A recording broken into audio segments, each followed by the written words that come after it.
e per chi non ce l'ha, si vede chiaramente che è un contributo notevole.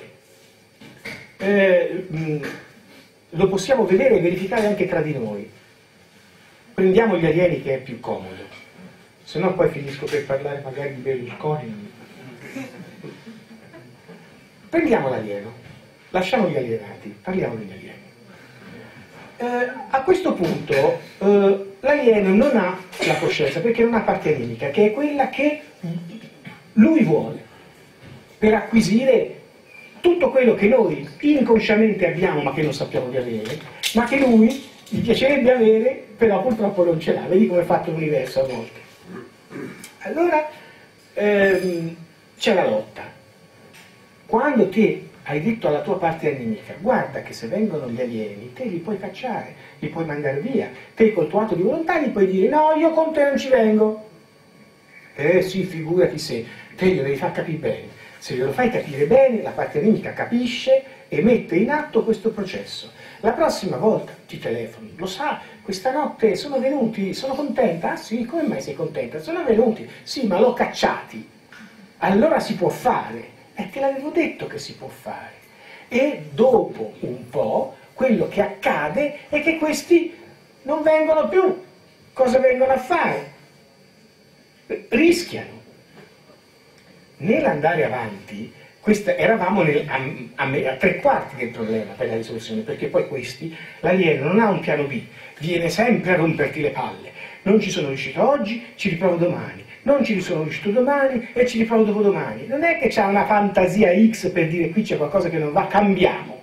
No, tutta la vita così. Il piccoletto ti entra tra il frigorifero e il televisore, tutta la vita ti entra da lì. Non potrebbe entrare da un'altra parte una volta, no. Ci ha provato la prima volta, è andata bene, sempre da lì rientra.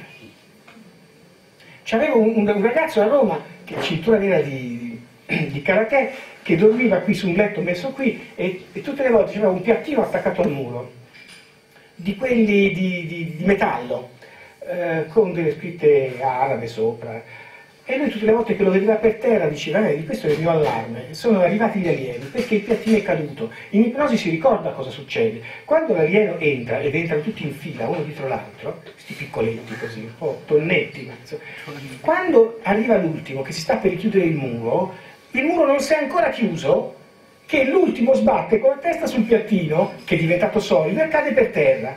Tutte le volte così dice: ma sono scemi. E io dico: sì, sono scemi. E lui aveva il piattino come allarme, per dire: no, l'hai fatto una volta e ripensaci. È come quel cartone animato in cui si insegna al grigio a buttare fuori, non so se l'avete mai visto, della Pixar, l'alieno, e questo qui non ci riesce, lo fa sbattere sempre contro il muro, no? Uguale, quella è la realtà, è quella lì. L'alieno ci riprova. Quindi noi eravamo in realtà a metà strada. Perché? Non eravamo ancora in grado, non eravamo capaci di liberare l'addotto completamente da questa piaga. Sì, loro non ti prendono più, però ci riprovano tutta la vita. Due palle allucinanti. Sì, dopo un po' uno si gira dall'altra parte. Mi ricordo c'era una dotta romana che dormiva con un altro ragazzo, addotto pure lui. Una sera gli entrano questi esseri qui e lui dice, questo ora fa il giornalista, lui dice: porca puttana, stasera no, che domani devo andare a lavorare. Cioè, mentre all'inizio dell'operazione lui aveva paura. Arrivano gli alieni, cosa vi fanno? No, no, che stanotte no, torna domani. Cioè, è cambiato completamente a quel livello lì l'interazione tra te, marionetta, e lui che muove le marionette. Te non sei più la marionetta da muovere. Ecco. Il che non è male. Era un primo passo, stavamo andando avanti. Come si fa a eliminare gli alieni per sempre? Si deve fare la ristrutturazione di quello che è il tuo futuro. Eliminare gli alieni con coscienza. La tua coscienza e la tua parte animica lo vuol fare, fanno questo percorso, vanno nel punto numero 1, nell'inizio degli avvenimenti, lavano come se fosse una lavagna questa cosa che accade nel presente, perché tutto è presente, e alla fine l'alieno non c'è più, non viene più, non torna più. L'alieno, mano a mano che noi aumentavamo il sistema di difesa, cercava di trovare tra le pieghe della sua organizzazione la possibilità di andare avanti. Non ci potevamo accorgere prima delle cose che vi racconto ora, perché l'alieno non aveva interesse a metterle in atto. Allora, prendo l'addotto X, liberato completamente, non viene più nessuno. E questo addotto era sempre lì che diceva: ma io mi sento stanco, non capisco come mai, questi sì non vengono, però io c'è qualcosa che non va, c'è sempre qualcosa che non va. Allora l'addotto ha una caratteristica fondamentale, statisticamente parliamo, l'addotto ha una forte ciclotimia, no?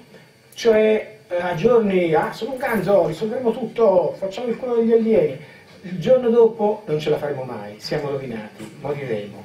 Cioè, in più l'addotto ha una forte tendenza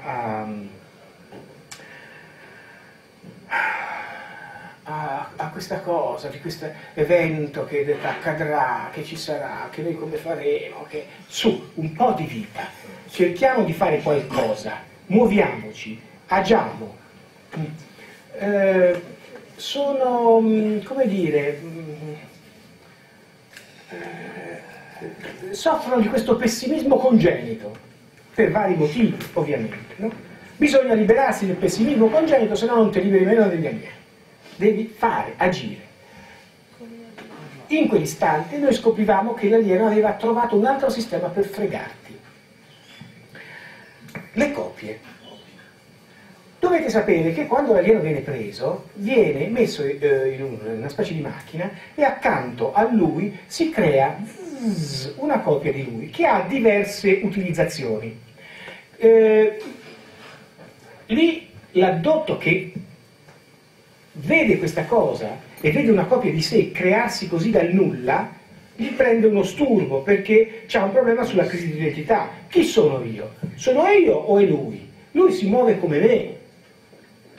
Sapete che le crisi di identità portano al suicidio, va bene? Quindi lì ci sono dei problemi di destabilizzazione mentale gravi.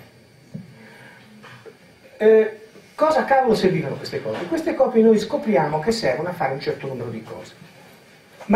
E vi dico anche cosa sono. Uno, a tenere dentro la testa una copia della memoria alienativa, cioè la parte aliena che sta dentro di te e che non può vivere fuori perché non ha corpo, ma sta dentro di te, utilizza il tuo corpo, la tua energia, in attesa che qualcuno gli trovi un altro corpo dove entrare e procrastinare così il giorno della sua morte. Non vuole morire, te c'hai un corpo libero, un cervello libero, mi si ficcoli dentro e ci sto fino a che non mi hanno costruito un altro corpo. E questo crea dei problemi perché il soggetto addotto poi dà l'impressione a uno psichiatra di essere schizofrenico perché ha uno sdoppiamento di personalità. Ogni tanto mi guardo allo specchio e come mai ho solo 5 dita oggi? Ti dice così l'addotto. Come mai non ho le unghie palmate, le dita palmate? Mi guardo allo specchio e scopro di avere le pupille verticali. Ti dice così. Ecco, quella è la parte di memoria alienativa che ha dentro di lui, che ogni tanto, boom, viene fuori. Quindi la copia serve ad avere una memoria copia della memoria alienativa, perché queste memorie alienative sono di alieni che sono scienziati, sono che ne so, l'idraulico. Loro hanno bisogno di un idraulico per riparare il rubinetto dell'astronave. Dove sta questo idraulico? L'idraulico è nel corpo di Rossi Giovanni. Allora, andiamo a prendere Rossi Giovanni. Si prende Rossi Giovanni, gli si fa la sua bella abduction, gli si switcha il cervello sulla memoria alienativa dell'idraulico alieno e gli si chiede all'idraulico alieno come fare a riparare il rubinetto. Il giorno dopo il tuo addotto si ricorderà una cosa strana. Dice: io non lo so, ero lì in questo posto, c'era un serpente alto 2,40 m con tanto di coda che mi gorgogliava qualcosa davanti e io gli rispondevo. E di che cosa si parlava? Ma di fisica. In che lingua? Non lo so, non si capiva.